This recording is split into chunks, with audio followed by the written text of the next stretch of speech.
Hello friends, मेरा नाम आदर्श पांडे और आज हम जो टॉपिक स्टार्ट करेंगे वो है आपका डी ब्लॉक एलिमेंट्स। जो डी ब्लॉक एलिमेंट्स हैं इनको हम यस और पी ब्लॉक के बीच में जो रखे गए हैं वो क्या कहते हैं, डी ब्लॉक एलिमेंट्स हैं।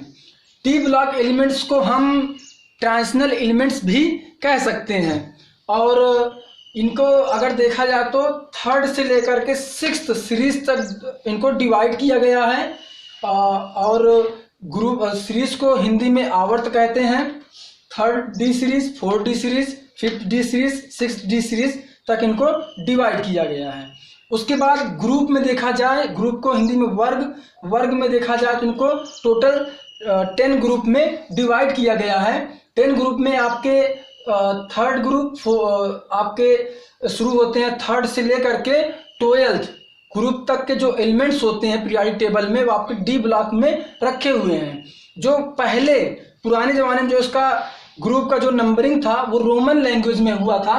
रोमन लैंग्वेज में आपका यहाँ से फर्स्ट बी और सेकंड बी से शुरू होकर के third B, fourth B, fifth B, sixth B, seventh B, eighth B में आपके 3 एलिमेंट्स आते हैं। 3 सब ग्रुप आपके डिवाइड किए गए हैं। उसके बाद हम एक एक सीरीज को उठाएंगे और उनको देखेंगे उसमें कौन कौन से एलिमेंट्स रखे हुए हैं। तो 3D सीरीज में जो एलिमेंट्स हैं वो आपके हैं scandium, titanium, vanadium, chromium, manganese, iron, cobalt, nickel, copper, zinc. ये आपके थर्ड डी सीरीज में हैं।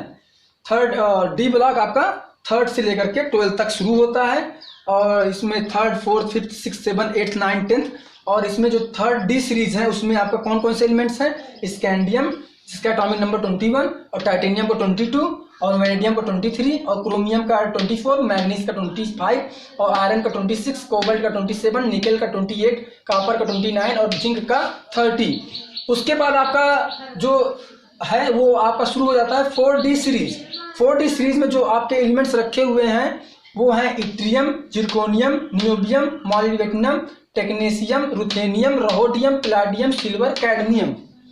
उसके बाद आपका शुरू होता है 5D सीरीज। 5D सीरीज में जो एलिमेंट्स हैं वो है लैंथेनम जिसका एटॉमिक नंबर 57 होता है। फिर यहाँ से आपका एफ ब्लॉक यहाँ से आपका शुरू हो जाता है और एफ ब्लॉक यहाँ से 12 एलिमेंट्स आपके 58 से लेकर के 71 तक आपके 12 एलिमेंट्स आपके इसमें एफ ब्लॉक में रखे हुए हैं जिसको 4F में रखा गया। किसमें? 4F में रखा गया है। और 4F के जो एलिमेंट्स हैं उनको हम इनर ट्रांजिशनल एलिमेंट्स भी कहते हैं।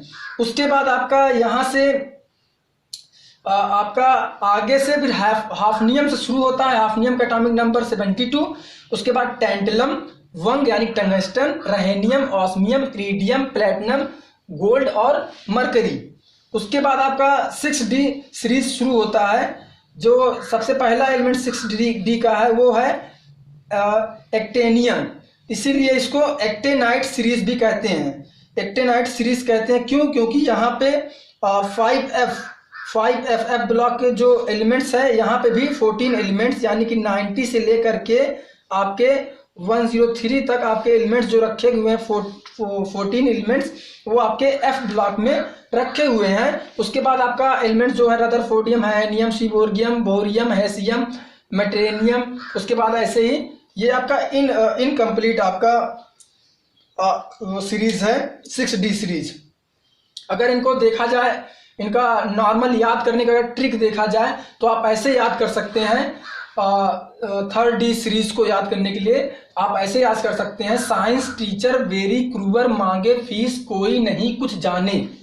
इससे आप याद कर सकते हैं scandium, titanium, vanadium, chromium, manganese, iron, cobalt, nickel, copper, zinc. हाँ, और स्कैंडियम का एटॉमिक नंबर 21। उसके बाद आपका टाइटेनियम का 22, वेनेडियम का 23, उसके बाद आपका क्रोमियम का 24, मैग्नीज का 25, आयरन का 26 और कोबाल्ट का 27, निकेल का आपका 28, कॉपर का आपका 29 और जिंक का आपका 30। ऐसे इस 4D सीरीज को याद करने के लिए जो ट्रिक है वो है यारी जरा निभाना मौत तक, रुकावट राहें पड़ी आगे चलकर। इससे आप याद कर सकते हैं yttrium, zirconium, niobium, molybdenum, technetium, ruthenium, rhodium, palladium और सिल्वर, कैडमियम। 5D सीरीज को याद करने के लिए आप ऐसे ट्रिक यूज कर सकते हैं। ला वरना रमेश और इंदर पिटेंगे और कहाँ जाएंगे, हॉस्पिटल जाएंगे। ऐसे आप याद कर सकते हैं। लैंथेनम, उसके बाद hafnium, tantalum, tungsten, rhenium, osmium, iridium, platinum, gold और मरकरी। उसके बाद हम देखेंगे इनके डी ब्लॉक एलिमेंट्स जो हैं, इनके जनरल प्रॉपर्टी देखेंगे, कुछ एलिमेंट्स का। तो सबसे पहले हमको देखना है मरकरी। मरकरी जो होता है ये आपका रूम टेम्परेचर पे आपका लिक्विड स्टेट में पाया जाता है। मरकरी आपका रूम टेम्परेचर पे लिक्विड स्टेट में पाया जाता है। उसके बाद आपका कॉपर और सिल्वर और गोल्ड, इनको कॉइन मेटल भी कहते हैं। कॉइन मेटल इसलिए कहते हैं क्योंकि हम इनको सिक्के बनाने में यूज करते हैं। उसके बाद आपका जिंक और कैडमियम और आपका मरकरी, इनको ट्रांजिशनल एलिमेंट्स नहीं कहते हैं, इसलिए क्योंकि इनके बाहरी कक्षाओं में डी ब्लॉक के सबसेल में इलेक्ट्रॉन नहीं होता है, इसलिए इनको क्या कहते हैं, ट्रांजिशनल एलिमेंट्स नहीं कहते हैं। उसके बाद हम देखेंगे ये आपका निकेल, पैलेडियम और प्लेटिनम, ये आपके गुड कैटलिस्ट हैं, बहुत अच्छे कैटलिस्ट हैं। निकेल, पैलेडियम और प्लेटिनम बहुत अच्छे कैटलिस्ट हैं जो कि केमिकल रिएक्शन को कंप्लीट कराने के लिए यूज किए जाते हैं, बहुत ही अच्छे कैटलिस्ट हैं ये। और उसके बाद हम देखेंगे इनके और कुछ एलिमेंट्स के खास बातें हैं, उनको देख लेंगे। तो जो ऑस्मियम है ये सबसे लार्जेस्ट एटम है पूरे पीरियोडिक टेबल में। कौन सा, ऑस्मियम। और सबसे ज़्यादा डेंसिटी किसकी होती है, वो होती है ऑस्मियम की। सबसे लार्जेस्ट डेंसिटी किसकी होती है, ऑस्मियम की। सेकेंड नंबर पे जो डेंसिटी आती है वो आपकी इरिडियम की आती है। डेंसिटी सबसे ज़्यादा किसकी होती है, ऑस्मियम की। दूसरे नंबर पे डेंसिटी आपकी इरिडियम की होती है। सबसे लार्जेस्ट जो एटम है वो आपका है ऑस्मियम। उसके बाद हम देखेंगे ये टंगस्टन वंग। जो टंगस्टन है सबसे ज़्यादा मेल्टिंग पॉइंट जो होता है वो क्या कहते हैं, वो टंगस्टन का होता है, इसलिए इनको विद्युत बल्ब बनाने के लिए हम यूज करते हैं। उसके बाद ये जो टैंटलम है, डी ब्लॉक में जो टैंटलम है, इसका यूज हम करते हैं ब्रोकन बोन, यानी टूटी हुई हड्डियों को जोड़ने के लिए, ब्रोकन बोन के लिए हम इनको यूज करते हैं। किसको, टैंटलम को। और आप देखेंगे ये आपका रुथेनियम और ऑस्मियम, ये सबसे हाईएस्ट ऑक्सीडेशन नंबर शो करता है जो कि होता है +8। सबसे हाईएस्ट ऑक्सीडेशन नंबर शो करता है जो कि होता है कितना, +8।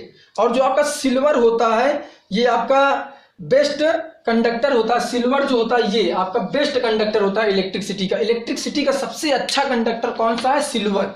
सिल्वर में सबसे अच्छा इलेक्ट्रिक कंडक्टर माना जाता है। उसके बाद हम इनके जनरल प्रॉपर्टी देखेंगे कि डी ब्लॉक के एलिमेंट्स में किधर से किधर जाने पर आपकी एटॉमिक साइज बढ़ती है, कहाँ पे घटती है, ये सब प्रॉपर्टी हम देखेंगे। उसके बाद इनकी डेंसिटी देखेंगे। डेंसिटी के बाद हम इनकी आयनाइजेशन एनर्जी देखेंगे। आयनाइजेशन एनर्जी के बाद इनका हम मैग्नेटिक प्रॉपर्टी देखेंगे। डी ब्लॉक एलिमेंट्स के मैग्नेटिक प्रॉपर्टी क्या है, उनके क्या कहते हैं, मैग्नेटिक मोमेंटम और इलेक्ट्रॉनिक कॉन्फ़िगरेशन देखा जाए तो आपके। उसके बाद हम इलेक्ट्रॉनिक कॉन्फ़िगरेशन भी इनके हम देखेंगे। इलेक्ट्रॉनिक कॉन्फ़िगरेशन आपका वैसे ही नॉर्मली देख सकते हैं। नॉर्मली इनका जो होता है वो लास्ट में आपका 4s2 और 3d1 होता है। कैसे, स्कैंडियम का जो एटॉमिक नंबर है वो कितना है, स्कैंडियम का जो एटॉमिक नंबर है वो 21 है। इसका हम जब एटॉमिक इसका करेंगे इलेक्ट्रॉनिक कॉन्फ़िगरेशन तो ऐसे करेंगे 1s2, 2s2, 2p6 कितने एलिमेंट्स हो गए इसमें, 10 यहाँ तक 10 हो गए और कितने हैं 21 है और इनको भरना है। तो 1s2, 2s2, 2p6 आपके कितने हो गए, 12 एलिमेंट्स इसमें आ गए। उसके बाद फिर 3s2, 3p6 इतने। अब इसमें कितने हो गए आपके, अब यहाँ पे 10 थे और इसमें कितने 8 एलिमेंट्स इसमें आ गए। और उसके बाद आपका आ जाएगा 4s2 और 3d1। और 3D1। तो इसमें कितने हो गए 3, और आपके कितने हो गए, ये आपके टोटल इसका 21 एटॉमिक नंबर है। आप ऐसे इनका इलेक्ट्रॉनिक कॉन्फ़िगरेशन कर सकते हैं। अब उसके बाद हम ये जो इलेक्ट्रॉनिक कॉन्फ़िगरेशन यहाँ तक ऑलमोस्ट सबका वही रहेगा, सारा वही इलेक्ट्रॉनिक कॉन्फ़िगरेशन यहाँ तक पूरा वही रहेगा। लेकिन आगे देखेंगे तो आगे यही चीज़ चेंज होगा। यहाँ पे 4:3D1 था, यहाँ पे आपका 3D2 हो जाएगा, 3D2 हो जाएगा। यहाँ पे आपका क्या कहते हैं 4:3D3 मतलब यही आपका बढ़ता हुआ ये जो है यही चला जाएगा। उसके बाद क्रोमियम, लेकिन हाँ यहाँ पे क्रोमियम के पास जब आएंगे तो यहाँ पे एक एक्सेप्शन है, एक्सेप्शनल 2 हैं। क्रोमियम वाले जो ग्रुप हैं और जो कॉपर वाले ग्रुप हैं, ये 2 एक्सेप्शन हैं। तो इसलिए यहाँ पे जब एक्सेप्शन है तो आप देखेंगे जो इनका इलेक्ट्रॉनिक कॉन्फ़िगरेशन है ये यहाँ तक ये चीज़ तो सेम रहेगी, सबकी सेम रहेगी। 1:2:2p6 3:3p6 ये आपके यहाँ तक आप देखेंगे ये चीज़ इस वाले हम बता रहे हैं 3D सीरीज के लिए सेम रहेंगी। लेकिन क्रोमियम की आपका जब देखते हैं क्रोमियम की तो आपका जो इसका एटॉमिक कॉन्फ़िगरेशन होता है वो होता है 4s1 3d5।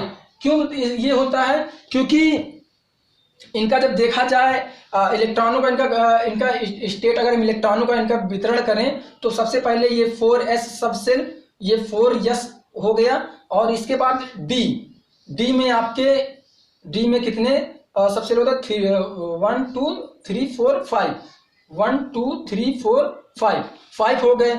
अब इनका जो इलेक्ट्रॉनिक कॉन्फ़िगरेशन होता है वो 3d5 होता है। 3d5 क्यों होता है, क्योंकि इनका जो इलेक्ट्रॉन होता है वो स्टेबल माना जाता है जब ये सारे इलेक्ट्रॉन इसमें भरे रहते हैं इनका। जबकि सबके मतलब दिमाग में आ रहा होगा कि इनका इलेक्ट्रॉनिक कॉन्फ़िगरेशन क्यों नहीं ये 4s2 और 4s2 3d4 हो।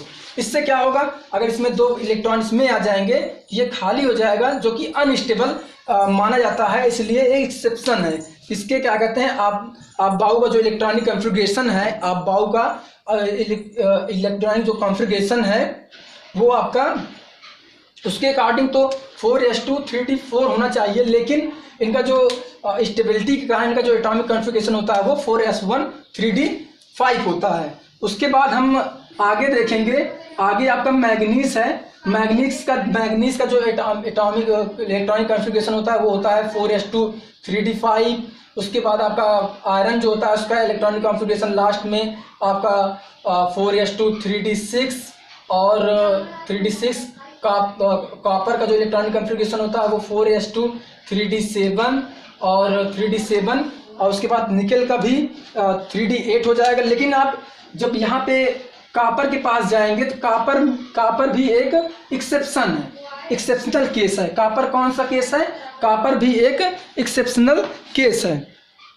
इसीलिए आप जब यहाँ पे देखेंगे कॉपर के पास तो इसका जो इलेक्ट्रॉनिक कॉन्फ़िगरेशन होता है वो होता है 4s1 3d10। क्योंकि इसलिए होता है क्योंकि ये स्टेबल फॉर्म में रहता है। आगे इसका फिर जिंक का 4s2 और 3d10 ये इलेक्ट्रॉनिक कॉन्फ़िगरेशन है। ऐसे आप इलेक्ट्रॉनिक कॉन्फ़िगरेशन कर सकते हैं। ऐसे नीचे के जो 4d सीरीज हैं उनके भी इलेक्ट्रॉनिक कॉन्फ़िगरेशन में बस आपका क्या हो जाएगा, वहाँ पे आपका 5s2 और ये 4d सीरीज शुरू हो जाएगा वहाँ पे, यहाँ 5 यही चीज़ इसके नीचे वाले जो हैं। ऐसे आप इलेक्ट्रॉनिक कॉन्फ़िगरेशन इनका कर सकते हैं इनका डी ब्लॉक एलिमेंट्स का। उसके बाद हम इनके जनरल प्रॉपर्टी देखेंगे।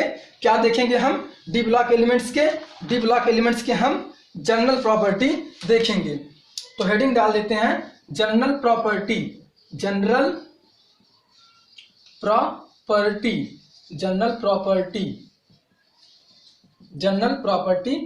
प्रॉपर्टी में सबसे पहली प्रॉपर्टी जो होगी वो हम देखेंगे एटॉमिक साइज, कि इनकी एटॉमिक साइज कहाँ से कहाँ जाने पर आपकी डिक्रीज करती है, कहाँ पे इंक्रीज करती है। तो एटॉमिक साइज अगर हम समझ लेते हैं तो पूरा जो इनका जितनी प्रॉपर्टियां हैं हम लगभग समझ जाएंगे। तो एटॉमिक जो साइज होती है वो 2 फैक्टर पे डिपेंड करती है। जो पहला फैक्टर होता है वो आपका होता है न्यूक्लियर चार्ज। जो पहला फैक्टर होता है वो आपका होता है न्यूक्लियर चार्ज। कौन सा फैक्टर होता है? Nuclear charge. और जो दूसरा फैक्टर होता है वो आपका होता है स्क्रीनिंग इफेक्ट। कौन सा होता है? Screening effect.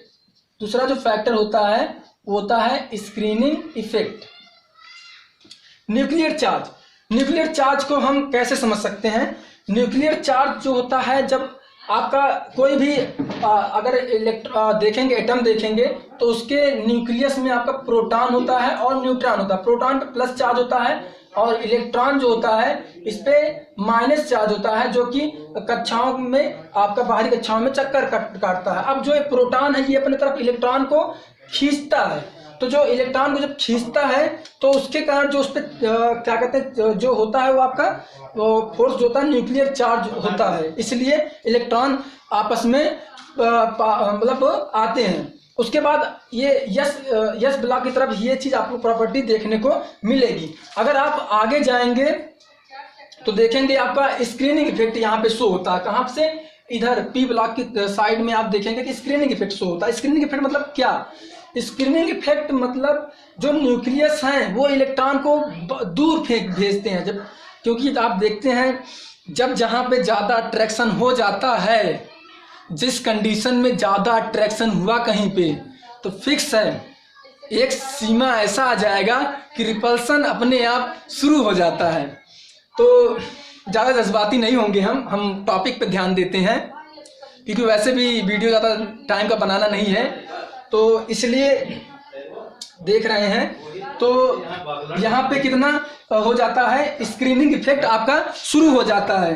तो हम सबसे पहले एटॉमिक साइज इनकी हम देख रहे हैं। तो आप 12th स्टैंडर्ड तक ये देखते थे कि जो एटॉमिक साइज जो होती है वो आपकी लेफ्ट से राइट जाने पर एटॉमिक साइज जो होती है वो आपकी डिक्रीज करती है। लेकिन आप देख सकते हैं कि इनका जब आप ग्रेजुएशन लेवल देखेंगे तो इनको हम 3 पार्ट में डिवाइड कर सकते हैं। ये scandium, titanium, vanadium, chromium, manganese तक एक पार्ट, दूसरा पार्ट आपका आयरन, कोबाल्ट, निकेल, और तीसरा पार्ट जो है वो कॉपर और जिंक तक आप ऐसे डिवाइड कर सकते हैं। क्योंकि इसलिए डिवाइड किए हैं, इधर आपका न्यूक्लियर चार्ज होता है और इधर आपका कॉपर और जिंक साइड, इधर स्क्रीनिंग इफेक्ट होता है। अब बीच में न्यूक्लियर चार्ज और स्क्रीनिंग इफेक्ट आपस में मिल जाता है तो लगभग प्रॉपर्टियां यहाँ पे सेम आपको देखने को मिलेगी। एटॉमिक साइज क्या होता है?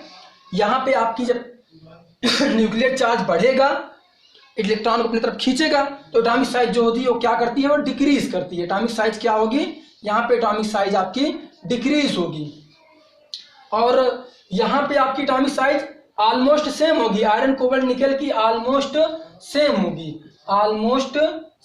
ऑलमोस्ट देखेंगे सेम ही होगी।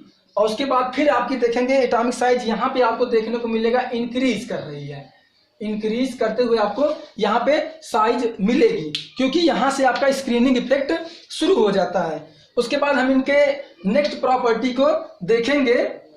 जो अगला जो प्रॉपर्टी है इनको आप अगर लिखना चाहें तो आप ऐसे लिख सकते हैं, from scandium to manganese size decrease due to increase in effective nuclear charge.